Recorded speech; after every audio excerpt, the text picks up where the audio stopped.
पीठे तटे भीमरथा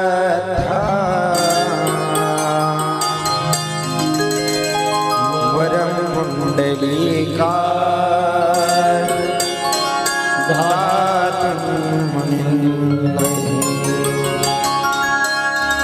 समागत्य तिष्ठन् तमानन्दकन्दं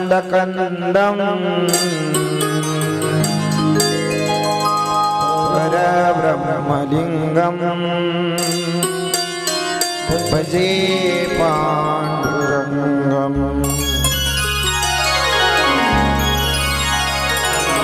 वन्यजीवो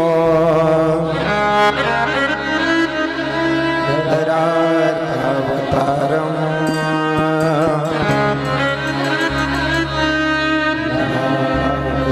जो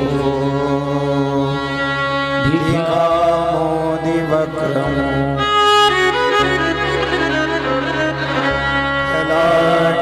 कलाशवाला मनोरागदक्षम्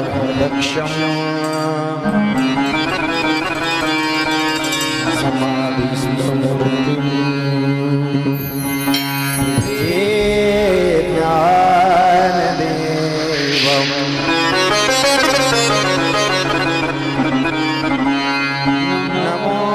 सद्गुरु तुकया ज्ञान दीपा नमो सद्गुरु सच्चिदानंद रूपा नमो सद्गुरु भक्त कल्याण मूर्ति नमो सद्गुरु भास्करा पूर्ण कीर्ति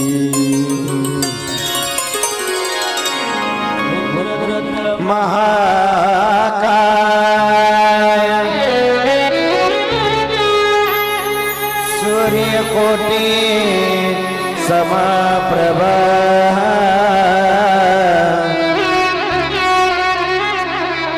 निर्विघ्नं कुरु मे देवो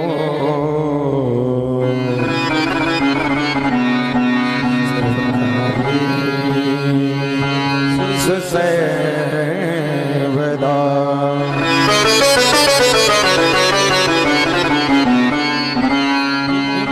भगवान विष्णु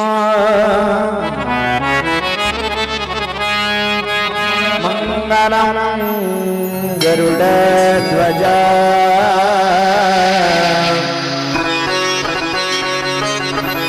मंगलम पुंडरीकाक्षो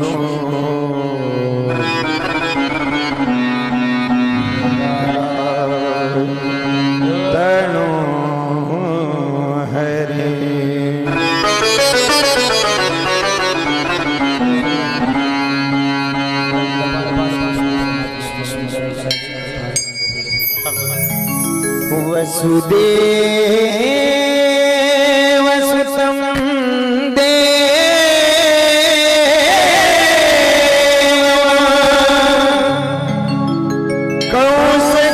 कौसचार्य मर्दन देवकी परमानंद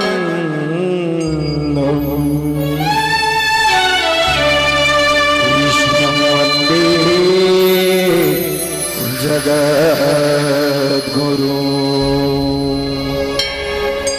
देवकी परमानंदमो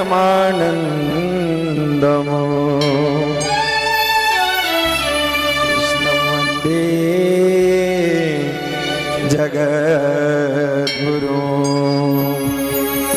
देवकी परमानंदम कृष्णं वन्दे जगद्गुरु.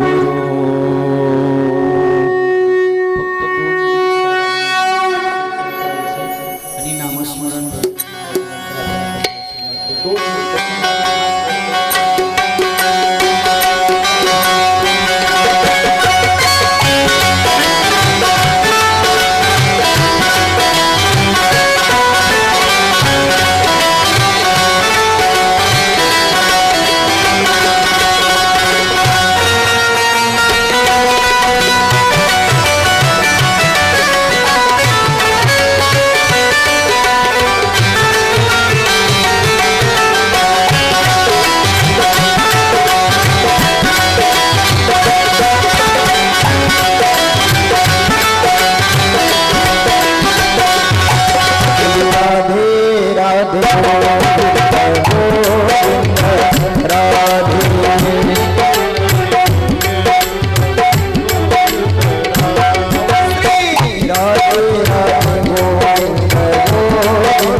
पवित्र रंगरंगीत झालेल्या आपल्या या बडेवाडी वाडीच्या छोट्याशा गावामध्ये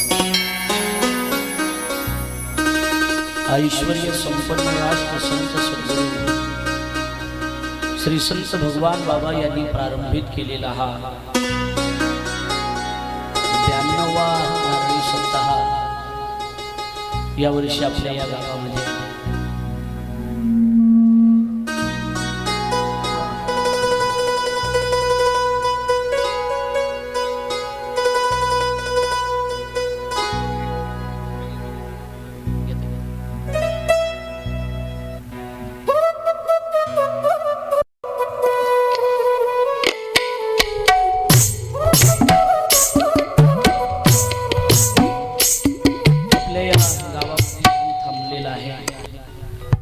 संत भगवान बाबांनी अनेकांचं कल्याण त्या ठिकाणी केलं। अनेक लोक सन्मार्गाला लावण्याचं काम त्या काळामध्ये संत भगवान बाबांनी केलं। भगवान बाबाच्या नंतर या गादीवर सद्गुरू भीमसिंह बाबा आणि त्यांच्यानंतर आपल्या सर्वांचे परिचित असणारी या गडाचे महंत मठाधिपती न्यायाचार्य पूज्य श्री गुरुवर्य शास्त्री बाबा यांच्या अधिपत्याखाली हा गड त्या ठिकाणी संपन्न होतोय आणि त्या गडाचा हा 92वा नारळी सप्ताह आपल्या गावामध्ये आलेला आहे। आणि त्या संतांचा उत्सव बाबांचा उत्सव आपण या ठिकाणी संपन्न करत आहोत। शास्त्रीजींचा आपण या ठिकाणी बाबांचा ऐकलेलंच आहे, पण आज प्रारंभ म्हणून आपण सुरुवात या ठिकाणी करत आहोत। या चालू असणाऱ्या उत्सवामध्ये माझं परमभाग्य की बाबांच्या कृपाशीर्वाद माझ्यावर मागा पूज्य श्री शास्त्री बाबांनी सांगितलं की पिंपळनेरमध्ये त्या ठिकाणी कथा झाली, त्यापासून रोज 2-3 कथा चालू असतात व्यवस्थित आहे सगळं बाबांच्या आशीर्वादाने। जो बात दवा से नहीं होती वो बात भगवान बाबा की दुआ से होती ही गोष्ट जय हो जय हो। जी गोष्ट औषधानं होत नसते ती गोष्ट भगवान बाबाच्या आशीर्वादानं होत असते। आणि आशीर्वाद ज्याला मिळाले त्याचं कल्याण झालेलं गडाचा आशीर्वाद ज्याच्या पाठीशी आजपर्यंत त्या लोकांचं कल्याण झालेलं आहे। आणि गडाला ज्यांनी विरोध केला त्यांचं वाईटच झालेलं हे लक्षात आलं का नाही? भगवान बाबाची कृपा आपल्या गाव एवढं छोटंसं गाव मला बाबांनी सांगितलं की एवढ्या छोट्याशा गावामध्ये एवढा मोठा बाबांचा उत्सव आपण सगळेजण संपन्न करत आहात। खरं म्हणजे सुरुवातीला आपल्याला आशीर्वाद द्यायला पाहिजेत, पण तेवढं तोंड मारून बाबांनी आपल्याला आशीर्वाद दिले। मी तुम्हाला सुरुवातीला धन्यवाद देतो। भाविक विश्वासी आपल्या सगळ्याला विनम्र भावाने अभिवादन आहे। भगवान आहे की आज या मातीला अनेक संतांचे पाय लागणार आहे। भूमीचे मार्ग सांगे कुंभाची लवलव नाना आचार गौरव सुखीनाची ही भूमी पवित्र आहे आणि या भूमीमध्ये हा उत्सव संपन्न होतोय। भगवान बाबांचा आशीर्वाद आहे, पूज्य श्री गुरुवर्य शास्त्री बाबांचा आशीर्वाद मार्गदर्शन आहे आणि पूज्य श्री आमचे रामगिरी बाबा येळीकर यांचा प्रेरणेने हा उत्सव या ठिकाणी संपन्न होतोय। आपण सर्वजण त्या ठिकाणी उपस्थित आहात आणि या सप्ताहामध्ये माझ्या 7 दिवस श्रीमद भागवत कथा कृष्ण परमात्म्याचं चरित्र मला जसं जमेल असं माझ्या छोट्याशा वाणीनं बाबाच्या आशीर्वादानं या ठिकाणी वर्णन करायचंय।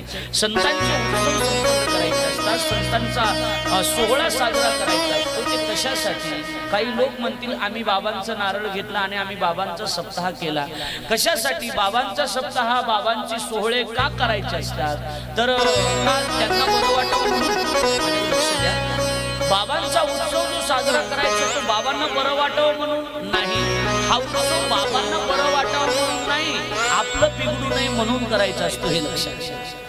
संतांचे उत्सव जे करायचे असतात ते आपल्या भल्यासाठी करायचे असतात। त्यांची नजर जरी आपल्यावर पडली तरी हा दिवा जयावरी झळके की पद्म करू माथा पारुखे माऊली म्हणतात। त्यांची नजर जरी आपल्यावर पडली तरी आपल्या आयुष्यात निर्धारिता लाभे आपलीच मुक्तता। आपली आपण मुक्तता करून घ्यायची असेल हरपले आपण पे पावे ते पाहता संताया गुरुसावे म्हणून मानावे ऐकावे तेची सदा। त्यांचे उत्सव त्यांचे सप्ताह त्यांची पुण्यतिथी त्यांची जयंती हे जे करायचं असतं ते कशासाठी? आपलं चांगलं व्हावं, त्यांना बरं वाटावं म्हणून नाही, तर आपलं बिघडू नये म्हणून हा सोहळा संपन्न करायचा असतो। आणि या सोहळ्याचा प्रारंभ आज आपण या ठिकाणी करत आहोत। या सोहळ्याची सुरुवात आपण या ठिकाणी करत आहोत आणि या सोहळ्याला आज प्रथम दिवस आहे आणि प्रथम दिवशी श्रीमद भागवताच्या महात्म्य प्रकरणाचा विचार त्या ठिकाणी करावा लागतो, पण तेवढंही आपल्याच्यानं शक्य होणार नाही। थोड्या वेळामध्ये आपण या ठिकाणी विराम देणार आहोत। पुढे हरिपाठ आहे, अनेक कार्यक्रम आहेत आणि तुम्ही सुद्धा अतिशय थकलेले आहात। सकाळपासून मिरवणूक वगैरे या सगळ्या गोष्टी चालू आहेत, पण आता प्रारंभ करूया, सुरुवात करून देऊया, म्हणजे या सोहळ्याला सुरुवात होईल। हा श्रीमद भागवत नावाचा जो महाग्रंथ आहे, हा जो ग्रंथ आहे, या ग्रंथाला काय म्हणतात, याला त्रिवेणी संगम म्हणतात। लक्ष द्या, कथा त्रिवेणी संगम, देव भक्तानी नाम तेथीचे उत्तम चरण रज वंदिता। ही तीन प्रकारची कथा आहे। याच्यामध्ये देवाची कथा आहे, याच्यामध्ये संतांचं चरित्र आहे आणि याच्यामध्ये देवाच्या नावाचं चरित्र आहे। लक्षात येते माझं बोलणं? म्हणून ही कथा त्रिवेणी संगम आहे। याच्यात देवाचं चरित्र आहे, ही कृष्ण परमात्म्याची कथा आहे। बर, दुसरा मुद्दा, याच्यात भक्ताचं चरित्र आहे, याच्यात व्यास आहे, त्याच्यात नारद आहे, त्याच्यात भीष्म आहे, याच्यात अनेक संत नारद आहेत, दुर्वास आहेत, अशा अनेक संतांची चरित्र याच्यामध्ये वर्णन केलेले आहे। तिसरी गोष्ट, भगवान परमात्म्याच्या नामाचं चिंतन याच्यामध्ये केलेले। ऐका, ज्या वेळेला राजा परीक्षित घाबरला, नरकाचं वर्णन केल्याच्या नंतर राजा परीक्षित घाबरला। राजा परीक्षित घाबरल्याच्या नंतर राजा परीक्षितीला सांगितलं की घाबरू नकोस, नाही म्हणे मी नरकात जाईल, न घाबरू नकोस म्हणले, काळजी करण्यासारखं काम नाही। राजा घाबरला म्हणून राजाला त्या ठिकाणी नाम महिमा वर्णन करून सांगितलं। अजामिळाचं चरित्र। लक्षात येते माझं बोलणं?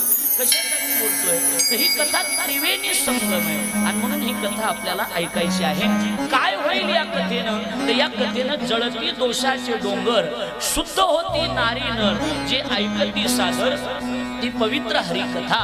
या कथेनं दोषाचे डोंगर जळतात, या कथेनं आपलं कल्याण होतं, आपलं कल्याण व्हावं असं आपल्याला वाटत असेल तर या कथेचा विचार आपल्याला रोज करायचा आहे, 7 दिवस करायचा आहे।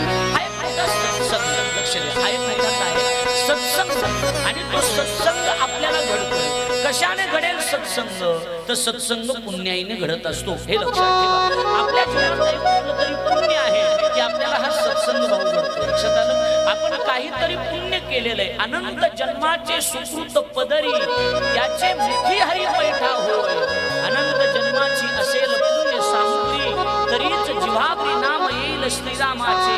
निष्कामता निजदृष्टी, अनंत पुण्य कोट्यानुकोटी, रोकड्या लाहीने पाठवटी भीती हरिप्रियाची। संताची भेट, संताची कथा जे आपल्याला सद्भाग्यानं आपल्याला ऐकायला मिळते ना, आपण कुठंतरी पुण्य केलंय। एकट्यानं लक्ष देऊन सगळे, आपण कुठंतरी पुण्य केलंय म्हणून आपण मंडपात बसतो। जरा पुण्य कमी पडले की बाहेर बसतो। लक्षात आलं का नाही? कारण या मंडपात बसण्यासाठी सुद्धा पुण्याही लागते। यांचं थोडंसं राहिलंय, थोडेसे पण थोडंसं कुठंतरी पाप तुमचं सुद्धा आडवं येतंय, तुम्हाला उठायची सुद्धा इच्छा होत नाही, म्हणजे तुमचा अजिबात दोष नाही, पाप आहे तुमचं काहीतरी। लक्षात आलं का नाही? आणि म्हणून नाही खरं हे सगळं, हा तुका म्हणे नाड आणि पाप टाके हिताड असे माऊली ते। म्हणून कुठंतरी आपल्या हिताच्या पाठीमागं पाप उभं राहिलं की आपल्याला ते सत्संगामध्ये येऊ देत नाही। जीवनामध्ये सत्संग घडणं ही गोष्ट अतिशय महत्वाची आहे आणि श्रीमद भागवत कथा हा एक फार मोठा सत्संग आहे। ऐकताय ना तुम्ही लक्ष देऊन? हा फार मोठा सत्संग आहे। सत्संग घडावा यासाठी माणसाच्या जीवनामध्ये 3 गोष्टी अतिशय महत्वाच्या आहेत। सत्संगासाठी पहिली असावी लागते ती इच्छा। लक्ष द्या माझ्याकडं, सत्संगासाठी काय असावी लागते?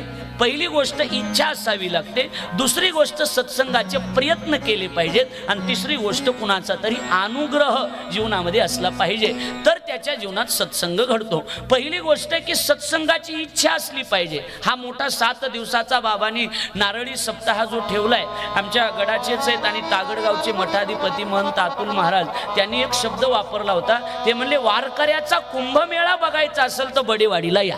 लक्षात आलं का नाही? हा कुंभमेळा आहे, अतुल महाराजांचं वाक्य, हा कुंभमेळा आहे आणि याच्यामध्ये आपण आलेलो आहोत। याच्यामध्ये ही भागीरथी नावाची गंगा वाहत आलेली आहे। भागीरथीचा जन्म कुठून? महादेवाच्या जेटेतून भागीरथीचा जन्म आहे, पण त्या भागीरथीकडे आपल्याला जावं लागेल। लक्षात येते माझं बोलणं. पण श्रीमद भागवत कथा नावाचा सत्संग असा आहे की ही सत्संग रूपी भागीरथी गंगा साक्षात आपल्या गावात भगवान बाबाच्या रूपानं आलेली आहे. लक्षात येते माझं बोलणं. मग या गंगेमध्ये काय केलं पाहिजे आपण? बोला ना, काय केलं पाहिजे? बोला ना. हात धुवून घेतला पाहिजे. कंजूस आहे तुम्ही, अरे याच्यात आंघोळ करून घेतला पाहिजे, कारण ही गंगा पुन्हा येणार नाही. आता त्यांच्या गावात झाली पिंपळनेरला बबनभाऊच्या, आता पुन्हा कधी येते काय माहित. बरोबर आहे का नाही? म्हणजे हे कशासाठी बोलतोय की आपण आलो तर याच्यात स्नान करून घ्या. पहिली गोष्ट सत्संगासाठी लागती इच्छा. लक्षात आलं बोलणं. दुसरी गोष्ट सत्संगासाठी करावे लागतात प्रयत्न. या कार्यकर्ते मंडळींनी, या ग्रामस्थांनी बाबांचा आदेश, बाबा जसं सांगतील तशा पद्धतीनं एवढे प्रयत्न केले आणि प्रयत्न केल्यामुळं हे वैभव उभा राहिलं. ही गोष्ट लक्षात ठेवा. आणि सत्संग घडण्यासाठी तिसरी गोष्ट आहे की लागते त्याचं नाव अनुग्रह. कुणाचा तरी अनुग्रह जीवनामध्ये असला पाहिजे. आपण करत आहात प्रयत्न, आपली सत्संगासाठी आहे इच्छा आणि आपल्या संत भगवान बाबाचा आहे अनुग्रह, म्हणून हा सत्संग आपल्याला घडतोय. या सत्संगामध्ये आपण या ठिकाणी सामील आहात. ही कथा 7 दिवस या ठिकाणी आपण ऐकणार आहोत. खरं म्हणजे ही कथा 7 दिवसात पूर्ण होऊ शकत नाही. आमचे गडाचे माऊली महाराज दायगुडे या ठिकाणी फार मोठे कथाकार आहेत. लक्षात आलं का नाही? ते आज इथं माझ्याशी जवळ बसलेत, माझं भाग्य समजा. लक्षात आलं का नाही? मोठे कथाकार आहेत. ही कथा 7 दिवसा, असं मी म्हणलो नाही, असे बाबा म्हणलेत मगाशी. लक्षात आलं का नाही? ही कथा 7 दिवसात पूर्ण होऊ शकत नाही. ऐकताय ना तुम्ही लक्ष देऊन? 7 दिवसात पूर्ण होणारी कथा नाही. कारण शुकाचार्यांनी राजा परीक्षितेला जी कथा सांगितली ना, ती 7च दिवस सांगितली. पण असं 2 आणि 3 तास नव्हती सांगितली. सूर्य उदय झाल्यापासून सूर्यास्तापर्यंत ही कथा चालत होती. तेव्हा त्याला विमान आलं. आपल्याला ते ड्रोन जरी आला तरी बस झालं. लक्षात आलं का नाही? एवढं जरी सद्भाग्य आपल्याला लागलं तरी आपलं कल्याण झालं. पहिली गोष्ट आपलं कल्याण तर इथंच झालंय की आपण बाबांनी सुरू केलेल्या नारळी सप्ताहामध्ये उपस्थित आहात. झालं तुमचं कल्याण. बस, वेगळं काही नाही. तुम्ही तिकडून इकडे आलात म्हणजे झालं कल्याण तुमचं. लक्षात आलं? कल्याण होणं ही गोष्ट महत्वाची आहे. आता लक्ष द्या माझ्याकडे. 7 दिवसात ही कथा पूर्ण होणार नाही. कारण आपलं पुण्य आहे म्हणून आपण बसलो. याच्यामध्ये नारदाचं चरित्र आहे, याच्यामध्ये व्यासांचं चरित्र आहे, याच्यामध्ये प्रल्हादाचं चरित्र आहे, याच्यामध्ये अनेक संतांचं चरित्र आहे. आणि म्हणून याला सत्संग म्हणतात. कारण संतांनी बसून केलेला जो असतो त्याला काय म्हणतात, तर त्याला सत्संग असं नाव त्या ठिकाणी दिलेलं आहे. आणि म्हणून हा सत्संग आपल्या जीवनामध्ये घडतोय. आणि म्हणून याला भागीरथी गंगा म्हणा. की ही भागीरथी भागवत नावाची गंगा आपल्या गावामध्ये या ठिकाणी आलेली आहे. तर आपण त्याच्यामध्ये सहभागी होऊन आपलं जीवन शुद्ध करणं ही गोष्ट अतिशय महत्वाची आहे. आणि म्हणून आपण या ठिकाणी उपस्थित आहात. या कथेमध्ये येत असताना, या कथेच्या मंडपामध्ये बसत असताना सगळ्यात महत्वाचे 3 गोष्टी सोडून या कथेत बसायचं. आता तुम्ही रोज बसणार आहेत का फुलं टाकून जाणार आहे? हा, आजच्या दिवसच आहेत. रोज आहेत तुम्ही सगळे? तुम्ही नाही. रोज आहेत तुम्ही सगळे? तुम्ही बबन भाऊ रोज आहेत? रोज आहेत. पण नियोजनात गेला तरी हरकत नाही. पण मंडपात आहात सगळेजण, रोज आहेत तिथं. मग तुम्ही रोज असाल तर 3 गोष्टी श्रीमद भागवतात नियमानं सांगितल्या. या 3 गोष्टी सांभाळाव्या लागतील. पहिली गोष्ट, या कथा मंडपामध्ये येत असताना 3 गोष्टी बाहेर सोडून यायचंय. पहिली गोष्ट तर जनरल आहे, तिचं नाव चप्पल आहे. तिचं नाव काय? चप्पल आहे. ती या धर्म मंडपामध्ये शक्यतो आणायची नाही. लक्षात आलं का नाही? आणूच नका. चप्पल या मंडपामध्ये घालून येऊ नका. कारण आता कथा सुरू झालेली आहे. तर ही कथा सुरू झाली म्हणजे हा धर्म मंडप या ठिकाणी उभा केलाय. दुसरी गोष्ट महत्वाची आहे, या कथेत बसत असताना ऐका लक्ष द्या. पहिली गोष्ट तर झाली चप्पल. जीवनामध्ये काही माणसं चप्पलासारखेच असतात. आपल्या सोबत सुद्धा राहतात पण मागून शिंतोडी उडवतात. नाही कळलं माझं बोलणं तुम्हाला?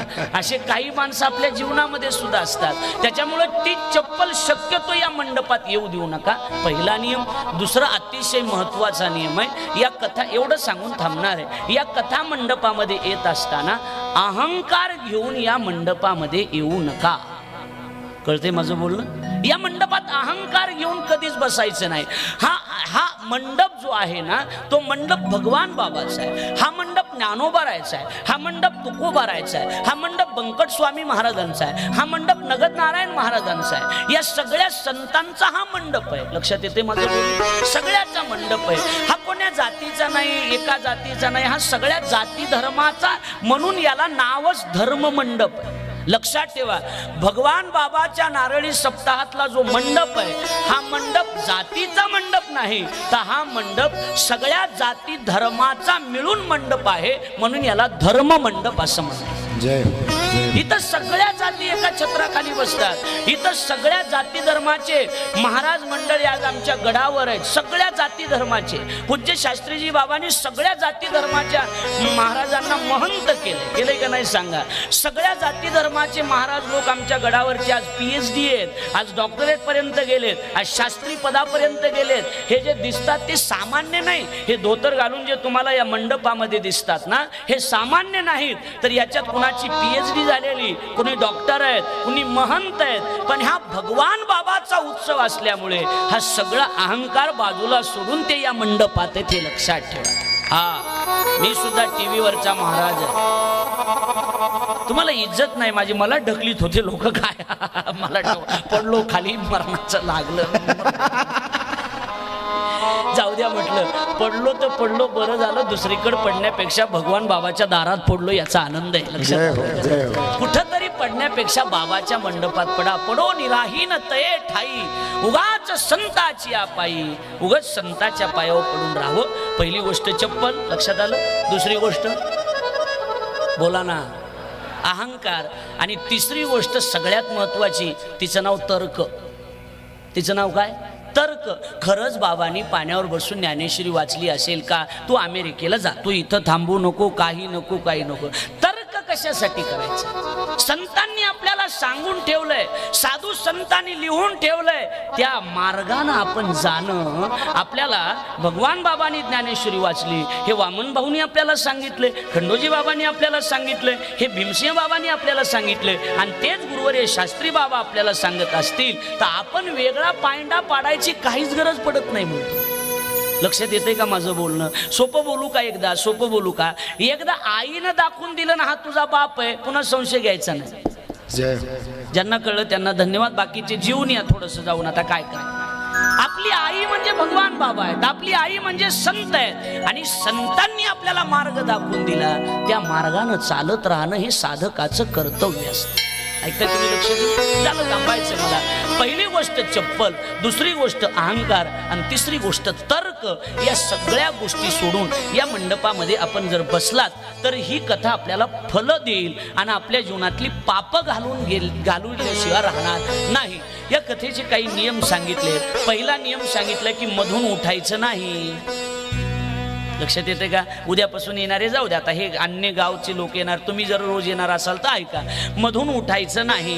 दुसरी गोष्ट लक्षात येते, दुसरी गोष्ट चप्पल मध्ये आणायची नाही. मग अशी सांगितलं की मी. तिसरी गोष्ट शक्य नाही पण ऐकून ठेवा, जे आलंय ते. ब्रह्मचार्य व्रताचं पालन 7 दिवस त्या ठिकाणी करायचं. संकीर्तन चालू असताना, भजन चालू असताना महिलांनी पुरुषात जायचं नाही, पुरुषांनी महिलात यायचं नाही. असे काही नियम आपण त्या ठिकाणी पाळले पाहिजे. 7 दिवस उपवास धारण करावा. आता 7 दिवस उपवास तर शक्य नाही, पण एक यजमान कुणीतरी द्या. ग्रामस्थच आहेत का सगळे? तुम्ही गावकरीच आहेत का? गावकरी आहेत का? बबन भाऊ, एक जण यजमान द्या आम्हाला 7 दिवसासाठी. एक जोडी द्या की त्या जोडीनं रोज कथा ऐकली पाहिजे, आरती केली पाहिजे, उपवास धरला पाहिजे. शेवटच्या दिवशी मला कपडे केले, आपलं हे ते हे नाही नाही ते नाही हे तुम्ही आहात, हे जाऊ द्या, पण एक अशी जोडी कुणीतरी द्या. त्यांनी ब्रह्मचार्य व्रताचं पालन त्या ठिकाणी केलं पाहिजे, अशी एक जोडी असली पाहिजे. आणि दुसरी गोष्ट, आता लक्ष द्या. आणि म्हणून ही कथा किती प्रकारात सांगितली, तर ही कथा शुकदेवानी राजा परीक्षितीला किंवा त्या ठिकाणी व्यासांनी या कथेची उत्पत्ती केली. 4 प्रकारामध्ये ही कथा आपल्या पुढे मांडलेली आहे. पहिली गोष्ट, ही कथा घटनात्मक आहे. ऐकताय ना तुम्ही? पहिली गोष्ट, ही कथा घटनात्मक आहे. दुसरी गोष्ट, ही स्तुत्यात्मक आहे, याच्या स्तुती केलेली आहे. तिसरी गोष्ट, ही कथा सांगत असताना गीतात्मक आहे. आणि चौथी गोष्ट, ही उपदेशात्मक आहे. पहिली गोष्ट घटनात्मक आहे, याच्यामध्ये घटना घडल्यात.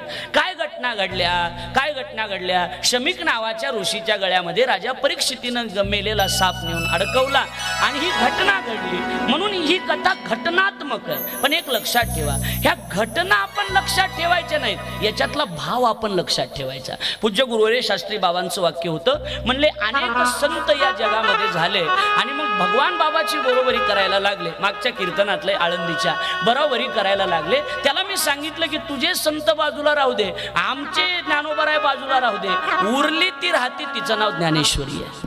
शिल्लक राहते ती ज्ञानेश्वरी आहे. ज्ञानोबरायने भिंत चालवली का असा संशय घेतला म्हणे बाबा म्हणले एक जणानं. तर मी त्याला सांगितलं की तुझे संत राहू दे आणि आमचे ज्ञानोबराय बाजूला राहू दे, शिल्लक राहते ती ज्ञानेश्वरी आहे. आणि मगच बाबांनी सांगितले की त्या ज्ञानेश्वरीच्या बळावर हा जगातलं सगळं तंत्रज्ञान जे चलतंय ते त्याचा अभ्यास ज्ञानेश्वरीतून केला जातो. आपलं परम भाग्य आहे की त्या ज्ञानेश्वरीचं एका एका ओवीचा ना एका एका शब्दाचा अर्थ ज्यांना माहिती आहे असा बाप आपल्याला भेटला, हे आपलं परम भाग्य. याच्यापेक्षा भाग्य काय पाहिजे की त्यांच्या पायाजवळ आपल्याला बसायला मिळते. कोण काय म्हणतंय याचा विचार तुम्ही करायचा नाही, आपली श्रद्धा कायम ठेवायची. कोण काय म्हणते म्हणू द्या, काय म्हणायचे ते. लोक म्हणत असतात सबसे बडा रोग आहे की क्या कहेंगे लोग, त्याचा विचार नसतो करत बसायचं, अजिबात नाही. आपण एकदा श्रद्धा ठेवली ना, आपली गडावर श्रद्धा आहे ना, आपली बाबावर श्रद्धा आहे ना, या गडाचे उत्तराधिकारी महंत गुरुवर्य कृष्णा महाराज शास्त्री त्यांच्यावर आपली श्रद्धा आहे ना, संपला विषय. श्रद्धावान लभते ज्ञानम, विषय संपला. आपण श्रद्धा ठेवली. एखादा म्हणला तुझा गुरु तंबाखू खातोय, माझा गुरु बिड्या ओढू दे, तुला काय करायचंय? ती माझा गुरु आहे, तुला काय करायचंय? लक्षात येते माझं बोलणं? लक्षात येते? असू द्या, बोलणारे बोलत असतात, त्यांच्याकडे आपण जास्त लक्ष द्यायचं नसतं. ते त्यांचं काम करत असतात, आपण आपलं काम करायचं असतं. बोलणारे लोक बरेच बोलत होते, बोलता बोलता गडावर 200 कीर्तनकार तयार झाले, तरी लोक बोलतात. बोलण्याचा विषय कुठे? बोलण्याचा वेळ. बरं, शास्त्रीय या शब्दाचा अर्थ सुद्धा ज्यांना कळत नाही ते लोक बोलत असतात, त्यामुळे त्याच्याबद्दल काही बोलण्यासारखं नाही. हमको बदनाम करने में उनके भी नाम आए, हमको बदनाम करने में उनके भी नाम आए जिनके लिए हम आधी रात काम आए. लक्षात येते? बदनाम करणारे तेच आहेत जे आपल्या बाबासारखेच कपडे घालतात, दुसरे त्यांची डिझाईनच नाही, तीच डिझाईन आहे. लक्षात आलं का नाही? तेच आहे, दुसरे कुठं वेगळे बोलत असतात, ते त्यांचं काम करत असतात. आपली श्रद्धा आपल्या जीवनामध्ये काम करत असते. ही कथा घटनात्मक आहे, एक मुद्दा, याच्यात घटना घडल्या. ही कथा स्तुत्यात्मक आहे, याच्यात भीष्मानं स्तुती केली, प्रल्हादानं देवाची स्तुती केली, नारदानं देवाची स्तुती केली, व्यासांनी स्तुती केली. ह्या कथेला स्तुत्यात्मक कथा म्हणतात. लक्ष द्या माझ्याकडं. तिसरा मुद्दा असा आहे जीवनातला, या कथेतला तिसरा मुद्दा, ही घटनात्मक आहे, ही स्तुत्यात्मक आहे. तिसरा मुद्दा ही उपदेशात्मक आहे, याच्यातून उपदेश करून घ्यायचा आहे. ही भागवत कथा म्हणजे शुकदेवानी राजा परीक्षितीला मरणाची भीती घालवण्यासाठी केलेला उपदेश म्हणजे भागवत कथा. आणि ही कथा गीतात्मक आहे. या कथेमध्ये गीत आहेत, या कथेमध्ये गोपी गीत आहे, याच्यात भ्रमर गीत आहे, याच्यात अनेक गीत आहेत, म्हणून या कथेला गीतात्मक असं सुद्धा म्हटलं जातं. अशा पद्धतीनं ही जी कथा आहे, ही कथा आपल्याला या ठिकाणी ऐकायची आहे. ही उपदेशात्मक आहे, यामधून उपदेश झाला पाहिजे. ही कथा टाइमपास नाही. लक्ष द्या, ही कथा फक्त टाइमपास नाही. ही कथा फक्त घरी गरमत आहे, इथं करमत आहे, जेवणाची व्यवस्था इथं आहे म्हणून नाही. ही कथा आपल्या जीवनात काहीतरी उद्धार करणारी कथा आहे, म्हणून याला भागवत असं म्हणतात. बरोबर आहे का नाही? भागवत का म्हणतात? कारण साक्षात भगवंताच्या मुखातून जे आलेलं आहे त्याला भागवत म्हणतात. आणि याला श्री हा शब्द लावलेला आहे, म्हणजे फक्त भगवान कृष्ण नाही, श्री म्हणजे राधा राणी सहित ज्याच्यामध्ये चिंतन केलेलं आहे त्याचं नाव श्रीमद भागवत आहे. लक्षात आलं का नाही? म्हणून आपण म्हणतो की हा ग्रंथ सामान्य नाही. आरतीत आपल्याला म्हणायचं आहे, आता एखादं ताट आणलेलं आहे आरतीचं, एखादं ताट कोणाचं घर जवळ असेल तर पटकन एक ताट आरती पुरतं आणलंय ना, आहे एक ताट. ही कथा, हा ग्रंथ सामान्य नाही, ग्रंथ नव्हे हा श्रीकृष्ण. आरतीतच लिहिलंय की हा ग्रंथ सामान्य नाही, हा साक्षात श्रीकृष्ण आहे. भागवत शब्दाचा अर्थ करत असताना आमच्या गुरुजी असा अर्थ केला, म्हणले भा म्हणजे सर्व लोकांना भावतं. एक मुद्दा, भागवत शब्दाचा अर्थ काय इकडे बघा, सर्व लोकांना भावतं. ग म्हणजे गीयते नारदा गीती, लक्षात आलं का नाही? भाग व म्हणजे वर्तते सर्व शास्त्रेषु, सर्व शास्त्राचं वर्णन ज्याच्यात केलेलं आहे म्हणून त्याला व भाग व. आणि त म्हणजे त्याचं स्मरण केल्याने माणूस भगवान स्वरूप होतो, भगवत स्वरूप होतो, म्हणून याला भागवत असं नाव त्या ठिकाणी दिलेलं आहे. आणि या भागवताचा विचार 7 दिवस आपल्याला करायचा आहे. काय याच्यामध्ये 12 स्कंद आहेत. किती स्कंद आहेत? 12 स्कंद आहेत. याच्यामध्ये 335 अध्याय आहेत. किती अध्याय आहेत? 335 याच्यामध्ये अध्याय आहेत. आणि याच्यामध्ये 18,000 श्लोक आहेत. 335 अध्याय, 12 स्कंद आणि 18,000 श्लोक, या सगळ्याचं चिंतन म्हणजे श्रीमद भागवत आहे. हे कुणी लिहिलं तर हे व्यासांनी प्रगट केलं, व्यासांनी जगासमोर आणलं. याचे मूळ प्रवक्ते कोण आहेत तर याचे मूळ प्रवक्ते, त्यांचं नाव आदिनारायण. काय नाव त्यांचं? आदिनारायण. हे आदिनारायणापासून, आदिनारायणाने हे ब्रह्मदेवाला सांगितलं, ब्रह्मदेवानं नारदाला सांगितलं, नारदांनी हेच व्यासांना सांगितलं, व्यासांनी हेच शुकदेवाला सांगितलं आणि शुकदेवानी हेच राजा परीक्षितीला सांगितलं.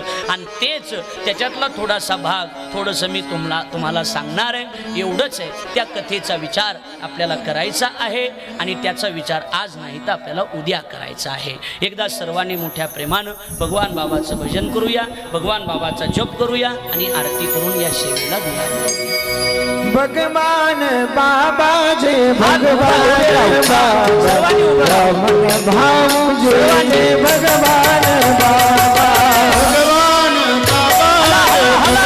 बाबा, पवन भाऊ जय जय भगवान बाबा, भगवान बाबा जय भगवान बाबा, पवन भाऊ जय जय भगवान बाबा जय भगवान बाबा, पवन भाऊ जय जय भगवान बाबा, भगवान बाबा जय भगवान बाबा, पवन भाऊ जय जय भगवान बाबा, भगवान बाबा जय भगवान बाबा, पवन भाऊ जय जय भगवान बाबा,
वाजता कथेला प्रारंभ होईल. भजन संपलं की आपण किती वाजता सुरू होईल कथा, तर आपण सगळ्यांनी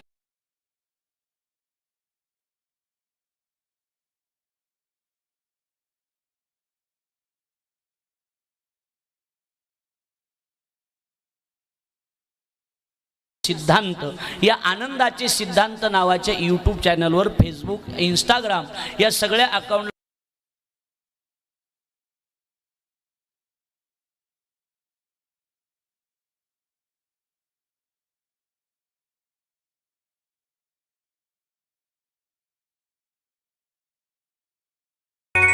आरती आरती एक यजमान द्या ना. या ते आले अरे ताट घेऊन आले. या जोडीने सकाळी येतो. जोडी आहे का जोडी? या या या. अहो एक जोडी पाहिजे. तुम्ही माळ आहे का? तुम्हाला माळ आहे का? बायको कुठे? बस तुम्हाला 7 दिवस उपवास धरावा लागेल. जमते का? अजून दुसरे शोधू आपण. हा दुसरे शोधू ना. या या मग बबन भाऊ सांगा त्यांना नियम. चला समोर या, उभे राहा.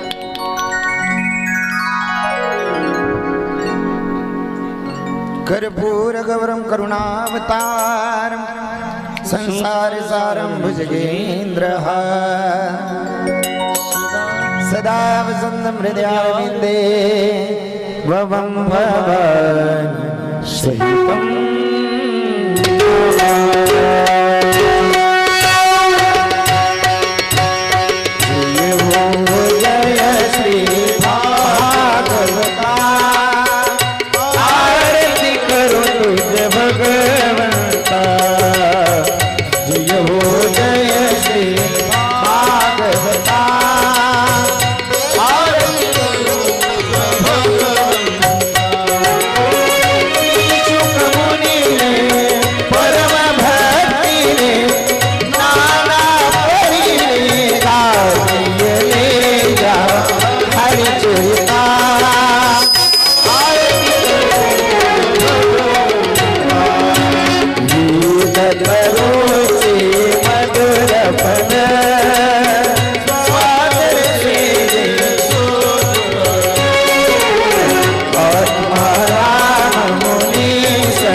तुझे प्रेमे हरिकर अनंत भोजन भावे भुवारी मणे नमः त्वमेव मातज विदातमि त्वमेव बन्धुज सदातमि त्वमेव विद्याधनं त्वमेव सर्वं मम देवदेव येन वाचा विचिन्त्य विद्यात्मना वासुदेवाय करोमि यज्ञं सकलं नारायणाय वीरभद्राय अच्युतं विश्वं नारायण कृष्णदामोदरं वासुदेवं श्रीधरं माधवं गोपिकावल्लभं जानकी नायकं रामचन्द्रं हरे राम